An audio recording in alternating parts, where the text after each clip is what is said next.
Something strange happened in America in the 1970s. Not a war or disaster, something quieter and far more dangerous.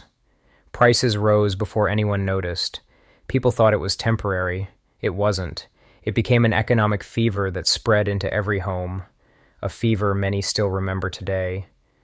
And if parts of it feel familiar now, that's because history doesn't repeat itself, but it does whisper. Most economic crises don't announce themselves with fireworks. They don't start with a bang.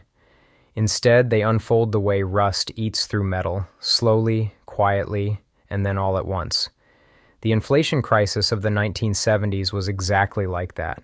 People didn't realize they were living through a historic economic shift until the shift was already underway, until prices were rising faster than paychecks, until frustration filled grocery stores, gas lines, and dinner table conversations across the country.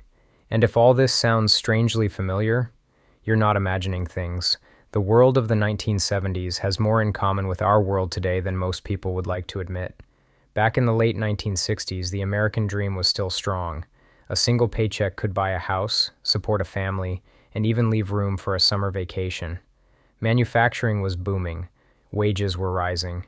New consumer goods, from color TVS to home appliances, made life feel modern and full of promise. But behind the optimism, the math wasn't adding up.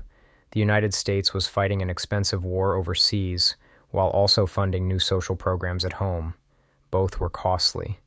Taxes didn't grow enough to match that spending, and political leaders were reluctant to make unpopular decisions. So the country relied on an easier, quieter solution, creating more money in the system. The effects weren't immediate. At first, everything looked fine. Then slowly, prices started to drift upward. Most people shrugged. A little inflation was normal, they thought. They'd seen it before. No big deal. But inflation is like a small fire in a dry forest. Leave it long enough, and the wind will find it. That wind arrived in 1973, when oil-producing nations restricted supply to the United States. Everything changed. Overnight, gas stations ran dry. Lines stretched for blocks. People planned their week around which day they could fill up their tank.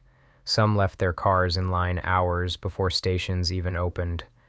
News anchors spoke of energy emergencies. American families clipped coupons, lowered thermostats, and canceled road trips. And just like that, something clicked in the country's collective mind. If oil prices could double, then anything could. Energy is woven into the price of everything: transportation, food, heating, manufacturing. When energy gets expensive, the cost of living follows, step by painful step. But even then, the shock wasn't the whole story. It was the spark that ignited a fire already smoldering beneath the surface. What made the 1970s so unsettling wasn't just inflation itself. It was the strange combination of rising prices and a slowing economy. People were losing jobs at the same time groceries cost more. Businesses were shrinking while rent was rising. The normal rules of economics didn't seem to apply anymore. It was like being stuck in traffic while the gas gauge crept toward empty. They even gave it a name that sounded like a nightmare: stagflation. For ordinary Americans, it felt like the ground beneath them was shifting. The paycheck that used to last a month now lasted 2 weeks. Families cut back on everything: meat, driving, vacations, even basic shopping. Many watched savings evaporate in real time. Retirees saw the purchasing power of fixed incomes drop year after year. People didn't just worry about the future, they feared it. But interestingly, even in moments of panic, hope kept appearing in small places. Cities experimented with carpools and public transit. Homeowners insulated their houses for the first time. Auto manufacturers raced to build fuel-efficient cars. America, as it often does, adapted under pressure. Still, the deeper issue remained. Inflation had become part of daily life.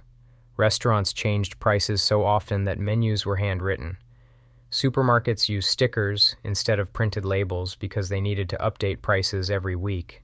Some stores even assigned employees to walk around all day doing nothing but changing tags. And through it all, politicians searched for quick fixes: wage controls, price freezes, New programs, new promises, none solved the core issue, too much money chasing too few goods. Something fundamental had to change. That change finally came in the early 1980s, though it wasn't painless. To break inflation, interest rates were pushed to levels few people thought possible. Mortgages soared, loans became brutally expensive, construction slowed to a crawl, some businesses collapsed. But gradually the fever broke, inflation fell, stability returned, though many families still remember how painful that cure felt. Looking back now, the entire decade feels like a long collective lesson, a reminder that prosperity built on shaky foundations eventually cracks, a warning that money doesn't solve every problem, and sometimes creates new ones, and an example of how economic pressures can shape not just markets, but culture, politics, and everyday life.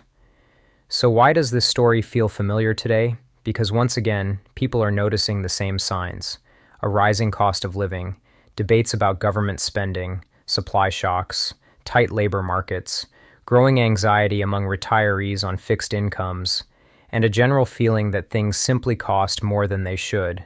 It's not that today is identical to the 1970s. History never repeats perfectly. The world is more global now. Technology is vastly more advanced. Industries are different. The energy landscape has changed, and central banks communicate in ways they didn't back then. But some echoes are unmistakable: the frustration at the grocery store checkout, the surprise at utility bills, the sense that savings don't stretch the way they used to, the uneasy questions people ask themselves late at night. What if this keeps going? Is my retirement safe? Will things ever feel normal again? These are the same questions Americans asked 50 years ago. And perhaps that's the real lesson. Not the numbers, not the graphs, not the policies, but the human experience. Economic uncertainty tests patience. It reshapes habits. It tightens communities in some ways and strains them in others. It forces people to rethink what they value, how they save, and how they plan their lives. The story of 1970s inflation isn't just an economic chapter.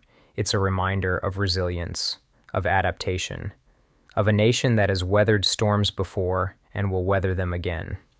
If there's a reason the 1970s feel familiar today, it's because the emotions are the same, even if the circumstances are different. People want stability, predictability, a sense of control over their financial lives.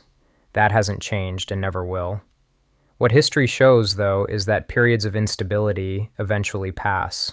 They always do, and the people who live through them come out wiser, more cautious, and often more resourceful. So when we look back at the 1970s, we're not just seeing an economic crisis. We're seeing a mirror, one that reflects our current questions, our current worries, and the timeless challenge of navigating a world where change is constant and certainty is rare.